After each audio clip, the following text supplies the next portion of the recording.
যে আমাদের সমাজে এই নামাজকে তারাবি বলে।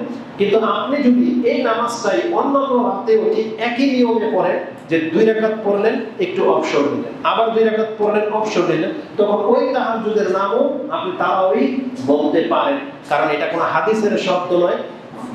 ওলামাদের ব্যাখ্যা ওই অবস্থাকে কেন্দ্র করে তারা একটা নাম পছন্দ করেছেন যে তারাবি, কিন্তু সালাত কিন্তু একটাই। এই মাসের কিয়ামের মর্যাদা কি? যেই কিয়ামুল লাইল, সেটা অন্যান্য রাতে হয়তো কোনোদিন আপনি পড়েছেন, কোনোদিন পড়েন না, কোনোদিন 2 রাকাত, কোনোদিন 4 রাকাত পড়েন। কিন্তু রমজান মাস এমন একটা মাস, আল্লাহর পক্ষ থেকে বলে দেওয়া হয়েছে, কোন বান্দা 11 মাস হয়তো ঘুমিয়ে থাকে, অন্তত পক্ষে যদি রমজানের একটা মাস যদি রাতের অতিরিক্ত কিছু সালাত আদায় করে, ঈমানান ও ইহতিসাবান গুফিরা লাহু মা তাকাদ্দামা মিন যামবি, এই এক মাসের নফল সালাতের মাধ্যমে তার অতীতের সমস্ত গুনাহকে ক্ষমা করে দেওয়া হবে। সুবহানাল্লাহ। এটা ইমাম বুখারী এবং মুসলিম তাদের কিতাবে উল্লেখ করেছেন, যেটা বুখারীতে 37 নম্বর আয়াতে, মানে হাদিসের মধ্যে পেয়ে যাবেন। রাসূল সাল্লাল্লাহু আলাইহি ওয়াসাল্লাম কি বলেছেন? ক্বালা মান কামা রমাদানান ঈমানান ওয়া ইহতিসাবান গুফিরা লাহু মা তাকাদ্দামা মিন যামবি, যেই ব্যক্তি রমজান মাসের কিয়াম করবে তার অতীতের সমস্ত পাপকে মাফ করে দেওয়া হবে। জুমার খুতবা যেহেতু ডিটেইলস বলার অপশন নাই, এখান থেকে বাসায় গিয়ে একটা লাইভ করা হবে, রাতের নামাজ সম্পর্কে কয়েকটা পর্বে ইনশাআল্লাহ লাইভ করব। আজকের বিষয় হবে রমজান মাসের রাতের নামাজ, যেটাকে আমরা তারাবি বলি। এটা মূলত অন্যান্য মাসের একই নামাজ। এশার নামাজের পর থেকে ফজর পর্যন্ত এটা হচ্ছে রাতের নফল নামাজ আদায় করার সময়। কেউ যদি সেটা শেষ রাত্রে পরে ঘুম থেকে জেগে ওটাকে এই অবস্থাটার উপরে নির্ণয় করে এর নামকরণ করা হয়েছে তাহাজ্জুদ। আর যখন প্রথম রাত থেকেই পড়া শুরু হয়ে যাবে, তখন এর নাম হবে কিয়ামুল লাইল বা সালাতুল লাইল, মানে রাতের নামাজ বা রাতের কিয়াম। যখন সেটা রমজান মাসে আসা হয়, তখন বলা হয় কিয়ামুর রমাদান, রমজান মাসের কিয়াম।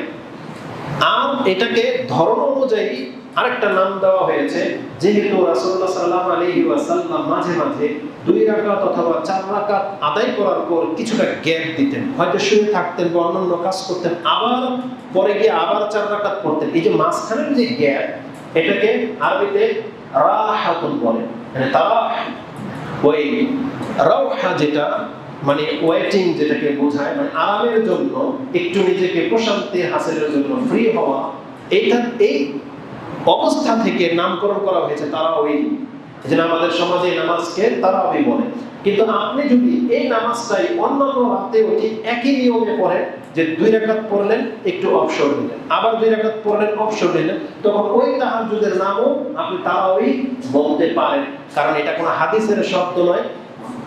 ওলামাদের ব্যাখ্যা ওই অবস্থাকে কেন্দ্র করে তারা একটা নাম পছন্দ করেছেন যে তারাবি, কিন্তু সালাত কিন্তু একটাই। এই নামাজের নামই হচ্ছে উইতর।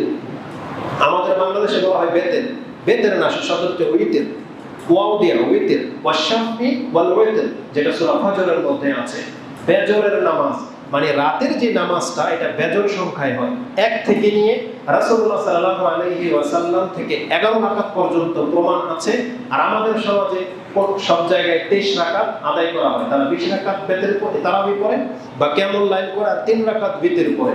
কিন্তু মূলত জেনে নেন, রাসূলুল্লাহ সাল্লাল্লাহু আলাইহি ওয়াসাল্লাম বলেছেন সালাতুল লাইলে মাসনা মাসনা, মানে 2 রাকাত করে করে সালাম ফিরিয়ে দিয়ে রাতের নামাজ পড়তে হয়। আর যখন তুমি নামাজ শেষ করে দিবে, ইচ্ছা করেছো বা সকাল হয়ে যাওয়ার আশঙ্কা আছে, ফাসাল্লা রাকাতান ওয়াহিদা, তাহলে 1 রাকাত আদায় করে নাও। তাহলে কি হবে? তুতির মা কাদ সাল্লা, তুমি এযাবত যত নামাজ পড়লা সব বেতের হয়ে গেল। তাহলে কেউ যদি 2 2 2 2 করে পড়তে থাকে, শেষে যদি 1 রাকাত পড়ে, তাহলে আপনি এই কথা বলবেন না যে আমি 10 রাকাত পড়েছি তাহাজ্জুদ, 1 রাকাত বেতের না, বরং পুরো নামাজটাই হচ্ছে বেতের। তাহলে এই জন্য আমরা কোরআন হাদিস থেকে যেটা পাচ্ছি, এই নামাজের 5টা নাম। লাইলাতুল কদর একই নামাজ, কিয়ামুল লাইল, কিয়ামে রমাদান, সালাতুল লাইল, তাহাজ্জুদ, তারাবি এবং উইতর, এই একটা নামাজের নাম।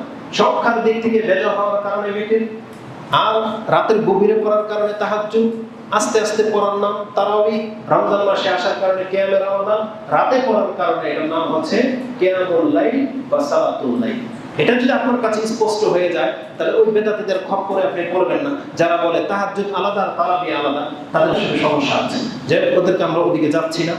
তো কিয়ামুল লাইল এশার নামাজের পর থেকে নিয়ে আপনার ওয়াক্ত শুরু হয়ে যাবে, ফজর পর্যন্ত রাতের যে কোনো অংশে আপনি যতটুকু নামাজ পারেন পড়েন, তাহলে এটাই আপনার জন্য তাহাজ্জুদ, এটাই হচ্ছে তারাবি, এটাই হচ্ছে বিদের। যা আপনি গণ্য করেন করেন, ইনশাআল্লাহ দলিল সহ সেই বক্তব্যের মধ্যে পেশ করা হবে। তো রাসূলুল্লাহ সাল্লাল্লাহু আলাইহি সাল্লাম বলেছেন, যেই ব্যক্তি কিয়ামুল লাইল রাতের নফল সালাত আদায় করবে তার অতীতের সমস্ত গুনাহকে ক্ষমা করে দেওয়া হবে। এটা হচ্ছে এই রাতের মর্যাদা। কোনো ব্যক্তি যদি রমজান মাসের দিনে সিয়াম রাখেন আর রাতে কিয়াম করেন, আপনার একটা মর্যাদা হয়ে যাবে।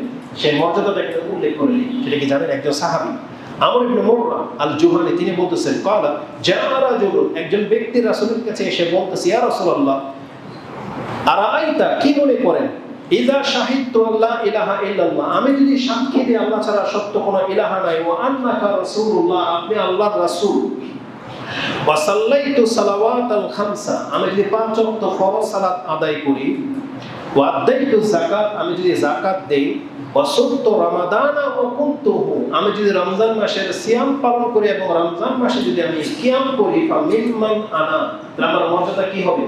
রাসূলুল্লাহ সাল্লাল্লাহু আলাইহি ওয়াসাল্লাম বলেন, কানা মিনাস সিদ্দিকিনা ওয়াশ শুহাদা, তোমার মর্যাদা সিদ্দিক আর শহীদদের মতো হয়ে যাবে। সুবহানাল্লাহ। তার মানে আমরা তো আলহামদুলিল্লাহ লা ইলাহা ইল্লাল্লাহ বলতেছি, মুহাম্মদ সাল্লাল্লাহু আলাইহি ওয়াসাল্লাম আল্লাহর রাসূলের স্বীকার করে নিলাম, 5 ওয়াক্ত সালাত আদায় করি, যার যাকাত ফরজ যাকাত দিচ্ছি, রমজান মাসের সিয়াম রাখলাম, যদি রাতে আমরা নিয়মিত কিয়াম করি, তাহলে আল্লাহ এই কর্মগুলোর মাধ্যমে আমাদের মর্যাদা কোথায় নিয়ে যাবে? মিনাস সিদ্দিকিনা ওয়াশ শুহাদা। তার মানে আবু বকর এবং উমর, আবু বকর সিদ্দিক রাদিয়াল্লাহু তাআলা, ওমর, ওসমান, আলী, তারা 4 জনই শহীদ, 3 জনই শহীদ। কত চমৎকার বিষয়! তাহলে আমাদেরকেও আল্লাহ সুবহানাহু ওয়া তাআলা সেই মর্যাদা দিতে প্রস্তুত, শুধু আমাদেরকে নিতে হবে। এই হাদিসটি সহিহ তারগিবের মধ্যে 316 এ, সহিহ ইবনে হিব্বানের মধ্যে 3438 এ পেয়ে যাবেন। এটা হচ্ছে আমাদের সবার জন্য, আমাদের মা বোনদের জন্য আরেকটু এক্সট্রা আল্লাহ সুবহানাহু ওয়া তাআলা সহজ করে দিয়েছেন। আমরা জানি সেই হাদিস, তাও যে তারা উপস্থিত আছে যেন তাদেরকে কথাটা স্মরণ করিয়ে দিই যে রাসূল বলেছেন, ইজা সাল্লাতিল মারআতু খামসা, কোন মহিলা যদি 5 ওয়াক্ত সালাত আদায় করে, ওয়া সামতা শাহরাহা, যদি রমজান মাসের সিয়াম পালন করে, ওয়া হাফিজাত ফারজাহা, যদি তার লজ্জাস্থানের হেফাজত করে, ওয়া আতাত যাওজাহা আও বালাহা, সে যদি তার স্বামীর আনুগত্য করে, কিলা লাহা উদখুলিল জান্নাহ, তাকে বলা হবে তুমি জান্নাতে প্রবেশ করো, মিন আইয়ি আবওয়াবিল জান্নাতি শি'ত, যে কোনো দরজা দিয়ে তোমার ইচ্ছা তুমি প্রবেশ করো। এটা প্রত্যেকটা মা বোনদেরকে, মহিলাদেরকে বলা হবে। আহমদে হাদিসটি 1661 তে, সহিহ ইবনে হিব্বানে 4163 তে, সহিহ তারগিব ওয়া তারহিবের মধ্যে 1931 এ, মিশকাতে হাদিসটি 3254 তে রয়েছে। এটা কেন বললাম? এখানে একটা মজার কথা বলি।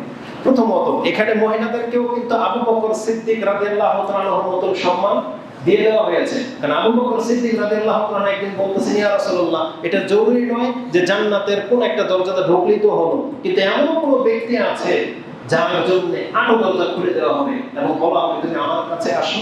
রাসূলুল্লাহ বলছেন, ওয়ারজু, আমি মনে করি আবু বকর আনতা মিনহুম, তুমি তাদের একজন। তার মানে আবু বকর সিদ্দিক এমন একজন ব্যক্তি যাকে জান্নাতের 8 দরজা দিয়ে ডাকা হবে। এটা হচ্ছে সিদ্দিকের মর্যাদা। আর আল্লাহ আমাদের মহিলাদেরকে সেই সম্মান দিতে চেয়েছে, যদি তারা 5 ওয়াক্ত সালাত আদায় করে, রমজান মাসের সিয়াম রাখে, লজ্জাস্থানের হেফাজত করে, যাদের স্বামী নেই 3টাই যথেষ্ট। আর যাদের স্বামী আছে তারা আতাত বালাহা, তারা যেন স্বামীর আনুগত্য করে। একজন বোন, আল্লাহ তাকে সম্মানিত করুন, তিনি ফোন দিয়ে বলতেছেন যে ভাই, আমি তো এই হাদিস পড়েছি, আমার তো 3টা আছে, একটা তো নাই। মানে স্বামী নেই, তালাক প্রাপ্ত হয়ে গেছে, আমার এখন বিয়ে করার প্রয়োজন তো নাই। এখন এই হাদিসকে বাস্তবায়ন করার জন্য কি তারা আমাকে বিয়ে বসতে হবে? কারণ আমি তো স্বামীর আনুগত্য করতে পারতেছি না। সুবহানাল্লাহ। আল্লাহ এই ধরনের মেন্টালিটি মহিলাদেরকে জান্নাত দান করুন, বলেন আমিন। তাই বললাম যে আসলে বিষয়টা অপশনাল। আপনার যদি স্বামী থাকে তাহলে তারা আনুগত্য করবেন। আর আমাদের মা বোনদেরকে দেখেন, আমাদের মহিলাদেরকে দেখেন, স্বামী আছে আনুগত্য নাই, আর তার স্বামী নেই আনুগত্য করার জন্য বিয়ে বসতে চাচ্ছে। তো যাই হোক, আলহামদুলিল্লাহ তারাও সহনশীল। আল্লাহ সুবহানাহু ওয়া তাআলা তাদেরকে বোঝার তৌফিক দান করুন, আমিন। তাহলে ছোট্ট কিছু কাজ তাকে সিদ্দিকীনদের মর্যাদায় পৌঁছে দিতে চাচ্ছে, কিন্তু তারা নিতে রাজি না।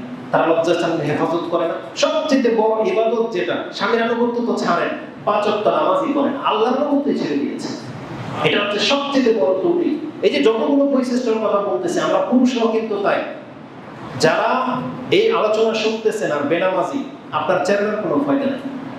আপনাকে 5 ওয়াক্ত সালাত আদায় করতে হবে, তাহলে রমজানের বৈশিষ্ট্যের ব্যাপার আসবে, তাহলে ফজিলতের ব্যাপার আসবে। কিন্তু আপনার 5 ওয়াক্ত সালাত নাই, আপনার এই বক্তব্যের কোনো চেরানোর মূল্য রাখে না।